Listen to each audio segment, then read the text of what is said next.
hello' students welcome to my class এই ভিডিঅ'ত আমি আলোচনা কৰিম প্ৰথম অধ্যায় বাস্তৱ সংখ্যাৰ পৰা আনো আগৰ এক্সামবিলাকত আগৰ ফাইনেল এক্সামবিলাকত কি কুৱেশ্যন আহিছে কেনেধৰণৰ কুৱেশ্যন আহিছে সেইবিলাক তো আমি ষ্টাৰ্ট কৰোঁ হা তো ষ্টুডেণ্টছ আমি প্ৰথমতে লৈছোঁ HSLC 2015ৰ কুৱেশ্যন পেপাৰখন তো ইয়াতে অবজেক্টিভ টাইপ কুৱেশ্যনত প্ৰথম কুৱেশ্যনটো দিয়া আছে তলৰ বাস্তৱ সংখ্যাবোৰৰ কোনটো নিৰৱধি পৌনপুনিক হ'ব ঠিক আছে তো নিৰৱধি পৌনপুনিক হ'বলৈ বাস্তৱ সংখ্যা কেইটা পৰিমেয় সংখ্যা হ'ব লাগিব তো আমি ইয়াতে এই সংখ্যা কেইটাৰ ভিতৰত যিকেইটা অপৰিমেয় সংখ্যা আছে আমি চিনাক্ত কৰোঁ √3 আমি জানো অপৰিমেয় সংখ্যা পাই এটা অপৰিমেয় সংখ্যা হয় গতিকে এই দুটা এনেই আমাৰ কেনসেল হৈ গ'ল থাকিলে এই দুটা C আৰু D যদি হৰৰ মৌলিক উৎপাদকত যদি কেৱল 2 থাকে বা কেৱল 5 থাকে বা কেৱল 2 আৰু 5 থাকে একেলগে তেনেহলে হেইটোৱে সদায় পৰিসমাপ্তি দশমিক বিস্তৃতি দিব তো ইয়াতে 125 আছে 125 মানে গোটেইকেইটা 5 পূৰণ 5 পূৰণ 5 5 কিউব তো গোটেইকেইটা 5 আছে গতিকে এইটোৱে পৰিসমাপ্ত দশমিক বিস্তৃতি দিব ইয়াত 7 আছে গতিকে এইটোৱে হৈ গ'ল আমাৰ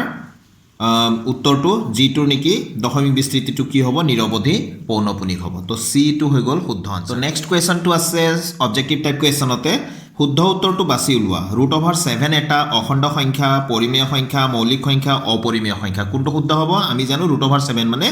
অপৰিমেয় সংখ্যা এবাৰ সেকশন বি লৈ আহিলো ইয়াত দিয়া আছে ইউক্লিডৰ বিভাজন প্ৰমেয়িকা ব্যৱহাৰ কৰি দেখুৱা যে যিকোনো যোগাত্মক অযুগ্ম অখণ্ড সংখ্যাই 4q + 1 নাইবা 4q + 3 আৰ্হিৰ য'ত q কোনোবা এটা অখণ্ড সংখ্যা এই কুৱেশ্যনটো তোমালোকৰ কিতাপৰ উদাহৰণতে আছে 30 নম্বৰ পেজ উদাহৰণ 3 তো ষ্টুডেণ্টছ আমি কুৱেশ্যনত যি ধৰণে দিয়া আছে সেই ধৰণে আমি ষ্টাৰ্ট কৰিব লাগিব আমি লিখি ললো ধৰা হ'ল A যিকোনো যোগাত্মক অযুগ্ম অখণ্ড সংখ্যা আৰু B = 4 এই 4 লোৱাৰ কাৰণ আছে কাৰণ প্ৰশ্নত চাবা 4q + 1 4q + 3 দিয়া আছে হয়নে তো সেইকাৰণে আমি A B ৰ ঠাইত আমি কি ল'ম 4 ল'ম ঠিক আছে তো এতেকে ইউক্লিডৰ বিভাজন প্ৰমেয়িকা মতে আমি লিখিম এই যে A হৈ গ'ল এটো A = এটো আমি 4 লিখিম q প্লাস ইয়াতে r দিম r হৈ গ'ল ভাগশেষ তো এটুক আমি ইকুৱেশ্যন নম্বৰ 1 দি থলো এতিয়া এই r যে হল ভাগশেষ ইয়াতে আমি লিখিম য'ত কন্ডিশনটো থাকিব য'ত 0 is less than equal r is less than b এটো আমি কেতেও পাহৰিব নালাগে ঠিক আছে তো ইয়াত b যেহেতু b ৰ ঠাইত আমি 4 লৈছো গতিকে মই ইয়াতে b নি লিখি কি লিখিম 4 লিখি তো r ৰ ভ্যালুটো 0 হ'ব পাৰে বা 0 তকৈ ডাঙৰ হ'ব পাৰে কিন্তু 0 কৈ ডাঙৰ হলেও কিমান ডাঙৰ হ'ব 4 তকৈ কম হ'ব লাগিব less than 4 এখানে r ৰ ভ্যালুটো 0 1 2 3 লকে লোৱা হৈছে ঠিক আছে তো এতিয়া যদি r ৰ ভ্যালু যদি আমি 0 লও তেনেহলে আমি 1 নম্বৰ সমীকৰণৰ পৰা কি পাম 1 নম্বৰ সমীকৰণটো এটো a = 4q + r 4q + r মানে আমি কিমান লৈছো 0 লৈছো গতিকে ইয়াতে 0 লিখিম এতে 0 মানে তো 0 আৰু একোৱে নাই নহয় জানো গতিকে আমি কি লিখিম a = 4q লিখিম 4 টো যুগ্ম সংখ্যা হয় সেইকাৰণে আমি ইয়াত লিখি দিম যুগ্ম বুলি ঠিক আছে আকৌ r ৰ ভ্যালু যদি আমি 1 লও ইয়াতে যদি লিখি থাকিব নালাগে আৰু তেনেহলে 1 নম্বৰ সমীকৰণৰ পৰা পাম a = 4q + r আছিল নহয় জানো r ৰ ভ্যালুটো আমি কিমান লিখিম এতিয়া 1 লিখিম ঠিক আছে এটো আমি যোগ কৰিব নোৱাৰো 4q + 1 এটো এনেকৈ থাকিব 4q টো আছিল যুগ্মৰ লগত যদি 1 যোগ কৰি দিয়া যায় আমি সংখ্যাটো পাম অযুগ্ম সেইকাৰণে এটো হৈ গ'ল অযুগ্ম ঠিক আছে ঠিক সেই ধৰণে r = এবাৰ 2 ললো তো 1 নম্বৰ সমীকৰণৰ পৰা আকৌ আমি পাম a = 4q + 2 তো 4q টো আমি যুগ্ম বুলি লিখিছিলো ইয়াতে হয়নে তো 2 যদি যোগ কৰি দিয়া যায় যিকোনো জুৰিয়া সংখ্যাৰ লগত আমি জুৰিয়া সংখ্যাই পাম অৰ্থাৎ যুগ্ম হল তো r ৰ ভ্যালু এবাৰ আমি 3 লম কাৰণ r ৰ ভ্যালু এই 4টা আছিল হয়নে তো 1 নম্বৰ সমীকৰণৰ পৰা আকৌ পালো a = 4q + r আছিল r ৰ ঠাইত এবাৰ কি লিখিম 3 তো যুগ্ম + 3 অযুগ্ম সংখ্যাই পাম 4q টো যুগ্ম সংখ্যা আছিল হয়নে তাত 3 যোগ কৰিলে আমি কি পাম বিজুৰীয়া সংখ্যা অৰ্থাৎ অযুগ্ম তো অযুগ্ম সংখ্যা কেনে চোৱাচোন কেনেকুৱা দেখা পোৱা গ'ল 4q + 1 4q + 3 দেখা পালোনে গতিকে আমি লিখি দিম এতেকে যিকোনো যোগাত্মক অযুগ্ম অখণ্ড সংখ্যাই 4q + 1 বা 4q + 3 আৰ্হিৰ প্ৰশ্নৰ পৰা আমি চাই লিখি দিলে হৈ গ'ল তো এইখিনি হ'ল আমাৰ কৰিব লগিয়া ঠিক আছে এবাৰ আমি লম 2016 ৰ HSLC কুৱেশ্যন পেপাৰখন ইয়াতে অবজেক্টিভ টাইপত দিয়া আছে যে যদি লসাগু 91 26 অৰ্থাৎ এই দুটা সংখ্যাৰ লসাগু 182 হয় তেতিয়া হলে গসাউ এই দুটা সংখ্যাৰ আমি উলিয়াব লাগে এই ধৰণে কৰিম গসাউ কিমান হ'ব সংখ্যা দুটাৰ পূৰণফল বাই লসাগু ঠিক আছে লসাগু যদি আমি উলিয়াব লগা হয় কেতিয়াবা যদি গসাগু দিয়ে লসাগু উলিয়াব লাগে তেনেহ'লে সংখ্যা যি দুটা দিয়া থাকিব সেইটো পূৰণ কৰিম আৰু গসাগুৰে হৰণ কৰিম যদি লসাগু লাগে আৰু গসাগু লাগিলে লসাগু দি হৰণ কৰিম সংখ্যা দুটাৰ পূৰণফলক তো 91 এৰে ইয়াক হৰণ কৰিলে আমি দুবাৰ পাম তোমালোকে কৰি চাবা 91 * 2 182 হ'ব 2 ৰে আকৌ 26ক হৰণ কৰিম আমি 13 পাম অৰ্থাৎ 13 পালো তেনেহ'লে ষ্টুডেন্টস আমাৰ উত্তৰটো হৈ গ'ল এ অপচনটো 13 এবাৰ নেক্সট কুৱেশ্যনলৈ আহিলোঁ এইটো অবজেক্টিভ টাইপ কুৱেশ্যনত দিয়া আছে ইউক্লিডৰ বিভাজন প্ৰমেয়িকা মতে দুটা ধনাত্মক অখণ্ড সংখ্যা a আৰু b দিয়া থাকিলে এনে দুটা অদ্বিতীয় অখণ্ড সংখ্যা q আৰু r থাকিব যাতে a = bq + r হ'ব ঠিক আছে তো a = bq + r দিয়া আছে গোটেইখিনিতে কিন্তু অকমান আগতে মই কৈছিলোঁ যে আমি মনত ৰাখিব লাগে 0 = r > b এই অপচনটো চোৱা 0 = r > b এই অপচনটো শুদ্ধ অপচন গতিকে c অপচনটো আমাৰ শুদ্ধ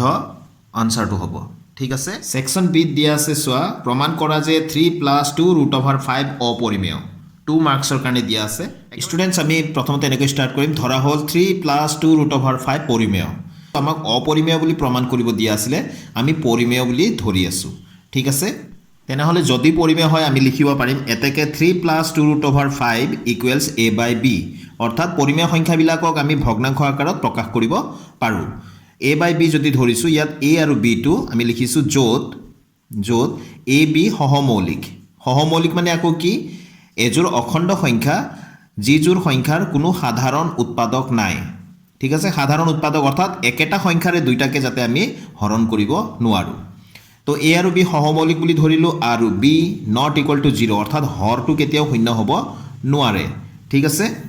তো আমি লিখিম এতিয়া চাবা এইটো আমি চিনি পাব লাগিব 3 টো হৈ গ'ল পৰিমেয় সংখ্যা 2 টো হৈ গ'ল পৰিমেয় সংখ্যা √5 এইটো হৈ গ'ল আসল অপৰিমেয় সংখ্যা গতিকে অপৰিমেয় সংখ্যাটোক আমি পৃথক কৰিবলৈ বাকি সংখ্যাকেইটাক আমি সাইড চেঞ্জ কৰিম মানে সমান চিহ্নৰ সোঁফাললৈ লৈ যাম তো প্ৰথমতে +3 যিটো আছে তাক আমি সাইড চেঞ্জ কৰিম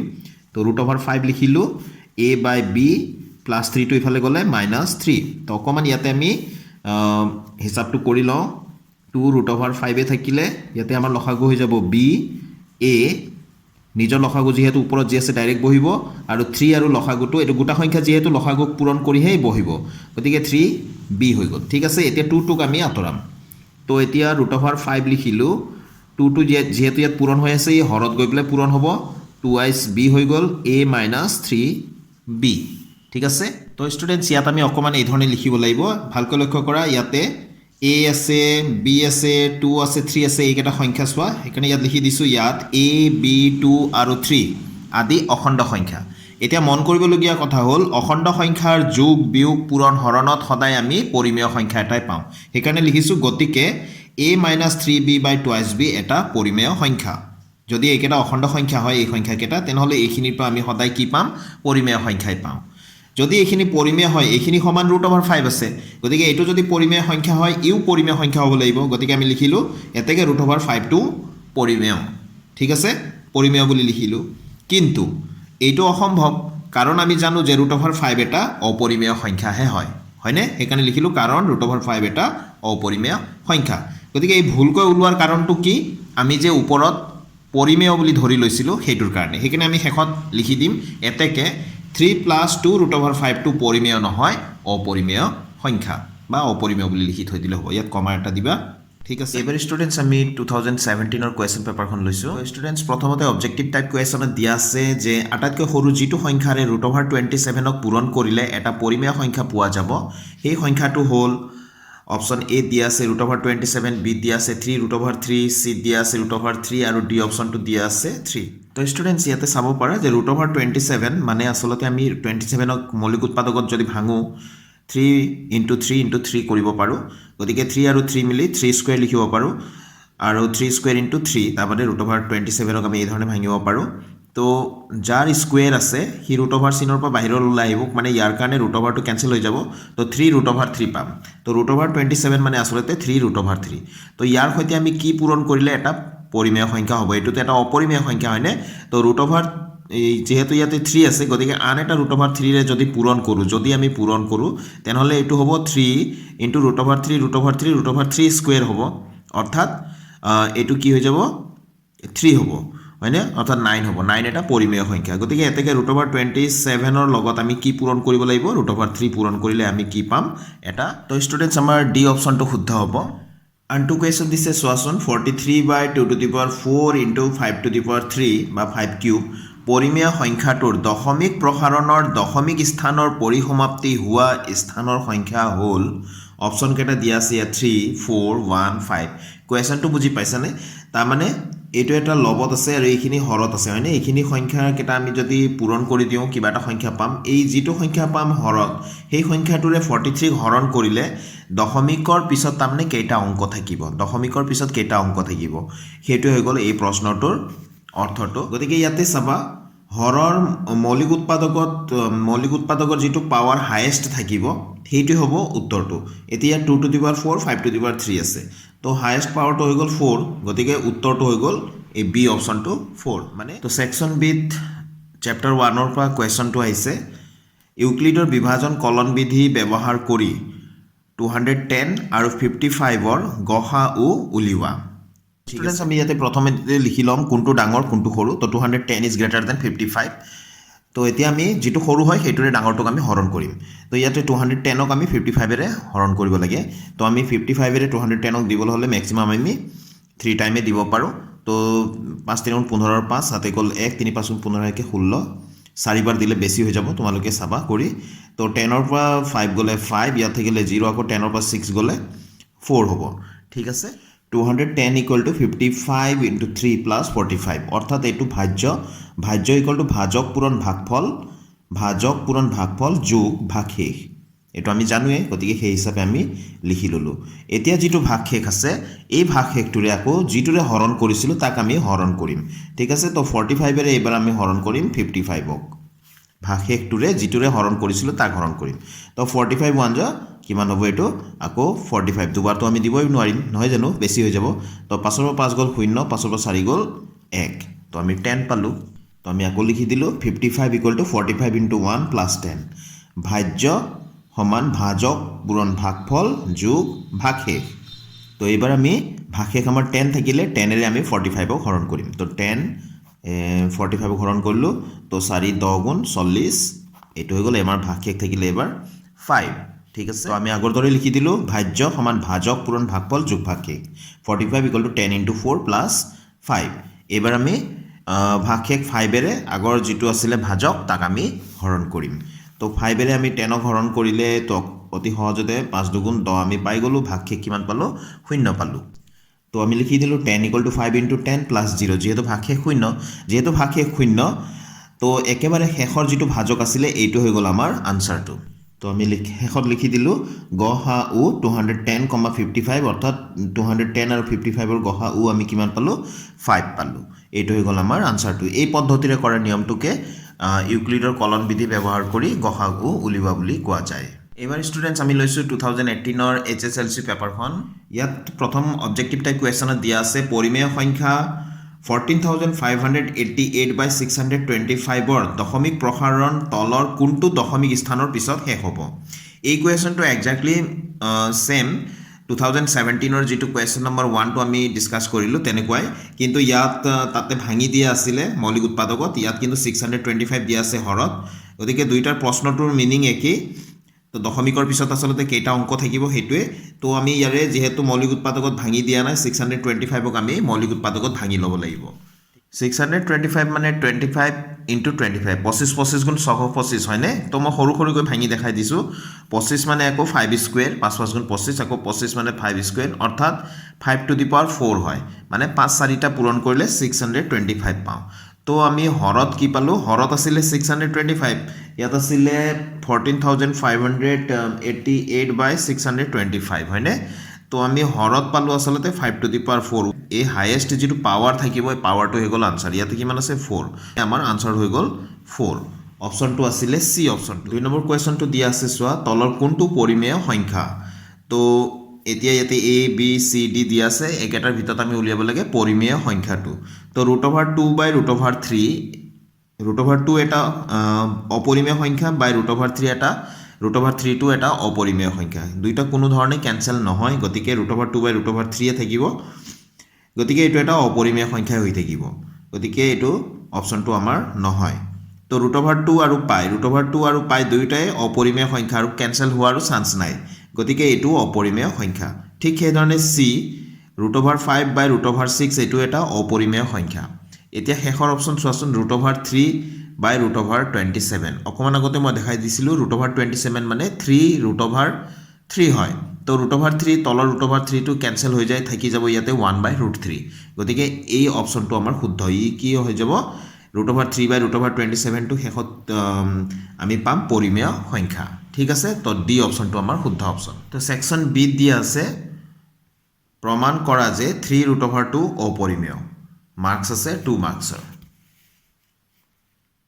তো স্টুডেন্টস আমি প্ৰথমতে এই ধৰণে স্টাৰ্ট কৰিলো বিৰুদ্ধভাৱে ধৰা হল বা ডাইৰেক্ট ধৰা হল বুলি লিখিলে হল 3√2 এটা পৰিমেয় আমি অপৰিমেয় বুলি প্ৰমাণ কৰিব লাগে আমি পৰিমেয় বুলি ধৰি ললো যদি পৰিমেয় হয় তেনেহলে আমি লিখিম এতেকে 3√2 ইকুৱেলছ a/b তো লিখি দিলো a আৰু b সহমৌলিক আৰু b টো শূন্য হ'ব নোৱাৰে অৰ্থাৎ হৰটো শূন্য নহয় যেহেতু আমি জানো √2 টো এটা পিওৰ অপৰিমেয় সংখ্যা হয় গতিকে এই 3 টোক আমি আতৰাবলৈ চেষ্টা কৰিম ঠিক আছে তো √2 ইকুৱেলছ a/ এই 3 টো ইয়াতে পূৰণ হৈ আছে গতিকে হৰত আহিব 3 * b হ'ব ঠিক আছে তো স্টুডেন্টস শেষত আমি এই খাৰি কথা আমি লিখিব লাগিব ইয়াত এইখিনি তাৰমানে ৰাইট সাইডত যিখিনি আছে এইখিনি কথা ইয়াত a b আৰু 3 a, b, 3 আদি অখণ্ড সংখ্যা এটা অখণ্ড সংখ্যা হয় তো আমি জানো অখণ্ড সংখ্যাৰ যোগ বিয়োগ পূৰণ হৰণ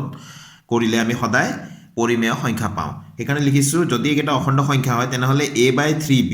এই সংখ্যাটো পৰিমেয় হ'ব যদি এইখিনি পৰিমেয় হয় সমান √2 আছে তো অৰ্থাৎ √2 টো পৰিমেয় যদি এইখিনি পৰিমেয় হয় √2 টো পৰিমেয় হ'ব লাগিব কাৰণ এই দুটা সমান কিন্তু এইটো অসম্ভৱ কাৰণ √2 অপৰিমেয় আমি √2 অপৰিমেয় বুলি আমি প্ৰমাণ কৰো হয়নে গতিকে √2 টো অপৰিমেয় হয় গতিকে এই বিৰুদ্ধভাৱ হোৱাৰ কাৰণটো কি কিয়নো আমি 3√2 টো পৰিমেয় ধৰিছিলো হয়নে সেইকাৰণে আমি শেষত লিখি দিম এতেকে 3√2 টো পৰিমেয় নহয় ই অপৰিমেয় এইখিনি কথা লিখিব লাগিব এবাৰ স্টুডেন্টস লৈছো 2019 ৰ কোৱেশ্চন পেপাৰখন তো স্টুডেন্টস অবজেক্টিভ টাইপত ইয়াতে কোৱেশ্চনটো দিয়া আছে এক নম্বৰত তলৰ কোনটো নিৰৱধি পৌনপুনিক দশমিক অপশ্যন কেটা একেটা দিয়া আছে গুটেকেটা পৰিমেয় সংখ্যা তো পৰিমেয় সংখ্যাৰ দুটা দশমিক বিস্তৃতি দুই ধৰণৰ দশমিক বিস্তৃতি থাকে এক ধৰণৰ হৈ গল পৰিসমাপ্ত দশমিক বিস্তৃতি আনটো হৈ গল অপৰিসমাপ্ত পুনৰাবৃত্ত বা নিৰৱধি পৌনপুনিক দশমিক বিস্তৃতি তো আমি ইয়াত আমি কেনেকৈ চিনি পাম যে কোনটো পৰিসমাপ্ত দশমিক বিস্তৃতি হয় বা কোনটো অপৰিসমাপ্ত পুনৰাবৃত্ত বা নিৰৱধি পৌনপুনিক হয় তো এটা কথা মনত ৰাখিবা যিবিলাক এনেকুৱা সংখ্যাবিলাকৰ ভগ্নাংশ সংখ্যাবিলাকৰ হৰ কেটা আমি চাম হৰৰ মৌলিক উৎপাদকত যদি কেৱল 2 আৰু 5 বা 2 আৰু 5 একেলগে যদি থাকে তেনেহলে সেইবিলাকে সদায় পৰিসমাপ্ত দশমিক বিস্তৃতি দিব অন্যথা 2 আৰু 5ৰ বাহিৰে যদি অন্য সংখ্যা সোমাই থাকে হৰৰ মৌলিক উৎপাদকত মই বাৰে বাৰে কৈ আছো হৰৰ মৌলিক উৎপাদকত ঠিক আছে তেনেহলে হেইটোৱে দিব নিৰৱধি পৌনপুনিক দশমিক বিস্তৃতি তো ইয়াতে হৰটোত আছে 8 মানে গুটেকেটা 2 * 2 * 2 হলে 8 হ'ব হয়নে গতিকে এটোত আমি পৰিসমাপ্ত দশমিক বিস্তৃতি পাম ঠিক আছে 80 মানে ইয়াতে কি হ'ব গুটেকেটা 2 আৰু 5 এ হ'ব ইয়াৰ 80 যদি আমি সৰু সৰুকৈ ভাঙি দিও মৌলিক উৎপাদকত তেনেহলে 2 আৰু 5 পাম গতিকে এইটোৰো আমি পৰিসমাপ্ত দশমিক বিস্তৃতি পাম ডি অপশ্যনটো থোৱা 625 অকমান আগতে আমি কৰিছিলো 625 মানে 4টা 5 পূৰণ কৰিলে হয় গুটেকেটা 5 এ আছে গতিকে ইয়াৰ পৰা আমি পৰিসমাপ্ত দশমিক বিস্তৃতি পাম সি অপশ্যনটো হৈ গল শুদ্ধ অপশ্যন কিয়নো 455 ৰ মৌলিক উৎপাদকত তোমাৰ থাকিব 7 থাকিব 13 থাকিব 5 থাকিব 5ৰ বাহিৰেও 7 আছে 13 আছে তো 5 আৰু 2ৰ বাহিৰে বেলেগ থাকিলে এটোৱে কি দিব নিৰৱধি পৌনপুনিক দশমিক বিস্তৃতি দিব ঠিক আছে তো সি অপশ্যনটো হৈ গল শুদ্ধ সেকশন বি দিয়া আছে মৌলিক উৎপাদকীকৰণ পদ্ধতিৰে 96 আৰু 404ৰ গসাগু উলিওৱা ইয়াৰ পৰা সিহঁতৰ লসাগু উলিওৱা তো মৌলিক উৎপাদকীকৰণ পদ্ধতিৰেহে কৰিব দিছে মানে প্ৰথমতে গসাগু উলিয়াব দিছে আৰু তাৰ পৰা লসাগু উলিয়াব দিছে তো স্টুডেন্টস আমি 96 আৰু 404ৰ মৌলিক উৎপাদক কেটা ভাঙি ললো 96 মানে 2 * 2 * 2 * 2 * 3 মানে 2 5টা পূৰণ 3 আৰু 404 মানে 2 * 2 * 101 তো একেটাক যদি আমি লিখো এনেকৈ লিখিব পাৰো 2 to the power 5 * 3 আৰু ইয়াক যদি লিখো 2 স্কয়াৰ * 101 টোৰ ভাঙিব নোৱাৰি এটো মৌলিক সংখ্যা তো এতেকে গসাগু এই দুটা 2 2 দেখিছানে তো এই দুটা মিল আছে গতিকে এই দুটাৰ ভিতৰত যাৰ পাৱাৰটো কম হেইটোৱে হ'ব উত্তৰটো 2 স্কয়াৰ অৰ্থাৎ 2 টু দ্য 4 মৌলিক উৎপাদকীকৰণ পদ্ধতিৰে গসাগুটো উলিয়াব দিছে গসাগুটো উলিয়াৰ পিছত ইয়াৰ পৰাই আমাৰ লসাগুটো উলিয়াব দিছে হয়নে তো আমি এনেকৈ লিখিম সংখ্যা দুটাৰ পূৰণফল বাই গসাগু সংখ্যা দুটাৰ পূৰণফল সংখ্যা দুটা দিয়া আছিল 96 আৰু 404 বাই গসাগু ঠিক আছে তো 4 এৰে আমি ইয়াক কাটিম 101 বাৰ এতিয়া 96 আৰু 101 আমি পূৰণ কৰিম আমি পাম 9696 এই দুটা এইটো এটা আৰু এইটো এটা এই দুটা হৈ গ'ল আমাৰ আনসাৰ 2019 ৰ সেকশন সি দিয়া আছে 22 নম্বৰ কোৱেশ্চনত প্ৰমাণ কৰা যে √2 অপৰিমেয় তো স্টুডেন্টস আমি এই ধৰণে স্টাৰ্ট কৰিম বিৰুদ্ধভাৱে ধৰা হল √2 পৰিমেয় আমি জানো √2 টো অপৰিমেয় হয় কিন্তু আমি প্ৰমাণ কৰিব লাগে অপৰিমেয় বুলি গতিকে আমি বিৰুদ্ধভাৱে ধৰি ললো √2 টো পৰিমেয় আগৰ দৰে তো এতেকে √2 টো আমি কি লিখিম equals a by b p by q ফৰ্মত যেহেতু আমি পৰিমেয় সংখ্যাবিলাকক লিখিব পাৰো গতিকে √2 টো আমি লিখিলো য'ত a b সহমৌলিক কিন্তু b অৰ্থাৎ হৰটো নট ইকুৱেল টু 0 আমি দুইফালে বৰ্গ কৰি দিম এতিয়া √2 স্কয়াৰ দিলো এফালে a বাই b এনেকৈ স্কয়াৰ দিলো ঠিক আছে তো √2 স্কয়াৰ মানে স্কয়াৰ দি √2 ক্যান্সেল হৈ যাব আমি পাম 2 এফালে পালো আমি a square by b square হয়নে অৰ্থাৎ আমি লিখিম 2b square equal to a square ঠিক আছে তো ইয়াৰ পৰা আমি লিখিব পাৰো ইয়াত a স্কয়াৰ টু 2 ৰে বিভাজ্য ধৰি লোৱা বুজিবৰ কাৰণে 3 * 4 কিমান হয় 12 হয়নে 3 আৰু 4 পূৰণ কৰিলে কিমান হয় 12 গতিকে এই 3 আৰু 4 দুইটাৰে কি হ'ব 12 টো বিভাজ্য হ'ব হয়নে সম্পূৰ্ণৰূপে বিভাজ্য হ'ব 3 আৰু 4 পূৰণ কৰিলে 12 হৈ আছে গতিকে 3 ৰে 12 টো সম্পূৰ্ণৰূপে বিভাজ্য হ'বই হয়নে ঠিক সেইদৰে ইয়াতে দেখা গৈ আছে যে 2 আৰু b স্কয়াৰ পূৰণ হয় a স্কয়াৰ হৈ আছে সমান a স্কয়াৰ গতিকে 2 ৰে a স্কয়াৰ টো সম্পূৰ্ণৰূপে বিভাজ্য হ'বই আৰু যদি a স্কয়াৰ টো 2 ৰে বিভাজ্য হয় তেনেহলে a টো 2 ৰে বিভাজ্য হ'ব আমি এনেকৈ লজিক্যালি আমি ভাবি লম ঠিক আছে ধৰা হল a = 2c এবাৰ a এৰ মান আমি ধৰি ললো 2c c এটা অখণ্ড সংখ্যা ঠিক আছে আমি ইয়াক 1 নম্বৰ বুলি দি থলো তো আমি 1 ৰ পৰা পাম এটো 1 ৰ পৰা বুলি লিখিলো এতেকে 1 ৰ পৰা এনেকৈ দি দিলো 1 ৰ পৰা 2b স্কয়াৰ ইকুৱেলছ a এর মানটো আমি পাতি দিও কিমান লম বুলি কৈছো 2c এটো স্কয়াৰ আছিল গতিকে ব্ৰেকেট দি স্কয়াৰ দিলো তো 2b স্কয়াৰ ইকুৱেলছ ইয়াত কিমান হৈ যাব 4c স্কয়াৰ তো আমি এতে b স্কয়াৰ কিমান পাম 4c স্কয়াৰ বাই 2 ঠিক আছে তো 2 ৰে 4 ক আমি কাটিব পাৰো দুবাৰ তো এতেকে b স্কয়াৰ ইকুৱেলছ আমি কিমান পাম 2c স্কয়াৰ ঠিক আছে ইয়াক আমি 2 নম্বৰ বুলি দি থলো তো ইয়াত দেখিলো যে 2 আৰু c স্কয়াৰ মিলি পূৰণ হৈ আমাৰ কিমান হৈছে b স্কয়াৰ হৈছে অৰ্থাৎ b স্কয়াৰ টো 2 ৰে বিভাজ্য তো আমি লিখি দিলো এতেকে ইয়াত b স্কয়াৰ টো 2 ৰে বিভাজ্য গতিকে b টো 2 ৰে বিভাজ্য গতিকে ইয়াতে সোয়া এই ওপৰৰ কথাটো আৰু ইয়াৰ পৰা আমি কি পালো a টো 2 ৰে বিভাজ্য ইয়াতে b টো 2 ৰে বিভাজ্য অৰ্থাৎ a আৰু b ৰ অন্তত এটা সাধাৰণ উৎপাদক আছে যেটো নেকি 2 সবা a আৰু b ৰ অন্তত সাধাৰণ উৎপাদক এটা আছে যেটো নেকি 2 কিন্তু আমি a আৰু b কি বুলি লৈছিলো সহমৌলিক বুলি লৈছিলো সহমৌলিক মানে a আৰু b ৰ কোনো সাধাৰণ উৎপাদক থাকিব নোৱাৰে গতিকে স্টুডেন্টস আমি শেষত এই ধৰণে লিখি দিব লাগিব যে এতেকে দেখা গ'ল যে a আৰু b ৰ অন্তত এটা সাধাৰণ উৎপাদক 2 আছে ঠিক আছে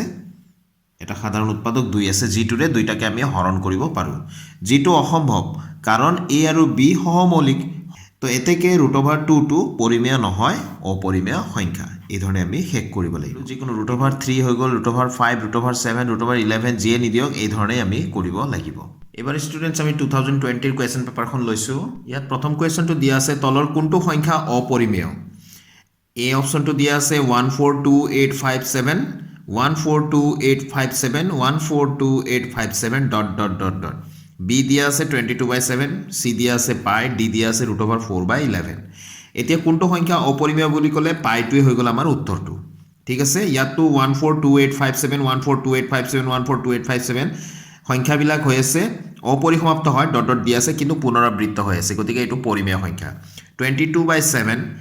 তোমালোকে ভাইৰ পৰা এটো পাইৰ মান হয় এটো অপৰিমেয় কিন্তু কেতিয়াও নহয় এটো সংখ্যাটো অপৰিমেয় নহয় পাইৰ এটা আসন্ন মান হে এপ্ৰক্সিমেট ভ্যালু হে হয়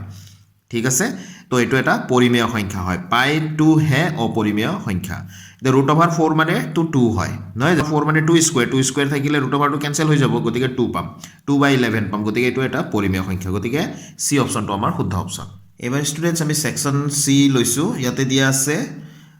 প্ৰমাণ কৰা যে ৰুট অভাৰ 7 অপৰিমেয় 3 মাৰ্কছৰ কুৱেশ্যন এইটো তো অকণমান আগতে আমি 19ৰ কুৱেশ্যন পেপাৰত ৰুট অভাৰ 2 অপৰিমেয় বুলি আমি প্ৰমাণ কৰিছিলোঁ ঠিক সেইধৰণে আমি ৰুট অভাৰ 7টো আমি কৰিব লাগে গতিকে মই এইটো ইমান ডিটেইলছত নগৈ মই লিখি দিম তোমালোকক ঠিক আছে তো ষ্টুডেণ্টছ আমি ৰুট অভাৰ 2টো যেনেকৈ কৰিছিলোঁ সেইধৰণে আমি ষ্টাৰ্ট কৰিম চোৱাচোন ধৰা হ'ল ৰুট অভাৰ 7টো পৰিমেয় অপৰিমেয় বুলি প্ৰমাণ কৰিব লাগে মই পৰিমেয় বুলি ধৰিছোঁ আমি এই ধৰণে কৰিব লাগিব তো এতেকে ৰুট অভাৰ 7 ইকুৱেলছ a/b য'ত a আৰু b সহমৌলিক আৰু b নট ইকুৱেল টু 0 অৰ্থাৎ হৰটো শূন্য হ'ব নোৱাৰে a আৰু b কেনেকুৱা ধৰণৰ সংখ্যা সহমৌলিক অখণ্ড সংখ্যা হয় সহমৌলিক মানে এনেকুৱা এযোৰ সংখ্যা যাৰ কোনো সাধাৰণ উৎপাদক নাই তাৰপিছতে এইবিলাক আগৰ দৰে আমি কৰা হৈছে দুইফালে বৰ্গ কৰি দিলোঁ root over 7 square a/b whole square তো স্কুৱেৰ থাকিলে root over cancel 7 a square by b square হৈ গ'ল তাৰপিছত এইটো b স্কুৱেৰটো ক্ৰছ মাল্টিপ্লাই কৰি দিলোঁ 7b square equals a square ইয়াৰ পৰা দেখা গ'ল যে 7 ইনটু b স্কুৱেৰ মানে a স্কুৱেৰ এই দুটা পূৰণ হৈ a স্কুৱেৰ হৈ আছে গতিকে a স্কুৱেৰটো 7 বিভাজ্য গতিকে a স্কুৱেৰটো যদি 7 বিভাজ্য হয় a টো 7 বিভাজ্য হ'বই ঠিক আছে ইয়াতে ধৰা হ'ল a ইকুৱেল টু 7c এতিয়া চাবা ৰুট অভাৰ 5 হওক ৰুট অভাৰ 7 হওক ৰুট অভাৰ 2 হওক ৰুট অভাৰ 11 হওক যিয়ে প্ৰমাণ কৰিব নিদিয়ে ইয়াতে আমি এই ধৰোঁতে আমি ৰুট অভাৰ 7টো প্ৰমাণ কৰিব দিছে গতিকে 7c ল'লোঁ ৰুট অভাৰ 2টো প্ৰমাণ কৰিব দিছিলে ইয়াতে 2c লৈছিলোঁ ৰুট অভাৰ 5 প্ৰমাণ কৰিব দিলে ইয়াত 5c ল'ম ৰুট অভাৰ 11 আমি প্ৰমাণ কৰিব দিলে অপৰিমেয় বুলি তেনেহ'লে a ইকুৱেল টু 11c ল'ম এইটো মন কৰিবা ঠিক আছে তো আমি a ইকুৱেল টু 7c ল'লোঁ c এটা অখণ্ড সংখ্যা তো 1 নম্বৰ সমীকৰণ এইটো লৈছিলোঁ ইয়াতে আমি এতিয়া a ৰ ঠাইত আমি 7c পাতি দিলোঁ ঠিক আছে স্কুৱেৰ আছিলে স্কুৱেৰ দিলোঁ তো এতিয়া ইয়াতে b স্কুৱেৰ অৰ্থাৎ 7টো সাইড চেঞ্জ কৰি লিখিলোঁ 7 স্কুৱেৰ মানে 7 7 49 c স্কুৱেৰ তো 7 49ক 7 টাইম আমি কাটিব পাৰোঁ তো ইয়াতে 7c স্কুৱেৰ থাকিলে তো b square equal to 7c square তো এই সমীকৰণটোৰ পৰা আমি দেখিলোঁ যে b স্কুৱেৰটো 7 বিভাজ্য কাৰণ 7 আৰু c স্কুৱেৰ পূৰণ হয় b স্কুৱেৰ যিহেতু হৈ আছে গতিকে b স্কুৱেৰটো 7 বিভাজ্য হ'ব গতিকে b টো 7 বিভাজ্য হ'ব ঠিক আছে তো আমি দুটা কথাৰ পৰা আমি গম পালোঁ যে ওপৰৰ এটা কথা আৰু এই কথাৰ পৰা যে a আৰু b ৰ অন্তত এটা সাধাৰণ উৎপাদক 7 আছে যিটো অসম্ভৱ কিয় অসম্ভৱ কাৰণ a আৰু b টো সহমৌলিক হিচাপেহে লৈছিলোঁ সহমৌলিক মানে যাৰ সাধাৰণ উৎপাদক থাকিবই নোৱাৰে গতিকে এই বিৰুদ্ধৰ কাৰণটো হৈ গ'ল পৰিমেয় বুলি লোৱা কাৰণটো সেইকাৰণে আমি শেষত লিখি দিম ফিনিচিং কৰিম এতেকে ৰুট অভাৰ 7টো পৰিমেয় নহয় ই অপৰিমেয় বাছ এইখিনিলৈকে হৈ গ'ল তো ষ্টুডেণ্টছ আমি 2015ৰ পৰা 2020 লৈকে চেপ্টাৰ 1ৰ যিখিনি কুৱেশ্যন আছিল আমি সম্পূৰ্ণৰূপে আমি আলোচনা কৰিলোঁ আশা কৰোঁ এই ভিডিঅ'য়ে তোমালোকক যথেষ্ট সহায় কৰিব প্ৰিপাৰেশ্যনত তেনেহ'লে আজিৰ ভিডিঅ'টো মই ইয়াতে সামৰিম ষ্টুডেণ্টছ নেক্সট ভিডিঅ'ত আকৌ লগ পাম নতুন কুৱেশ্যনৰ সলিউশ্যনৰ সৈতে থেংক ইউ ষ্টুডেণ্টছ কিপ ৱাচিং মাই চেনেল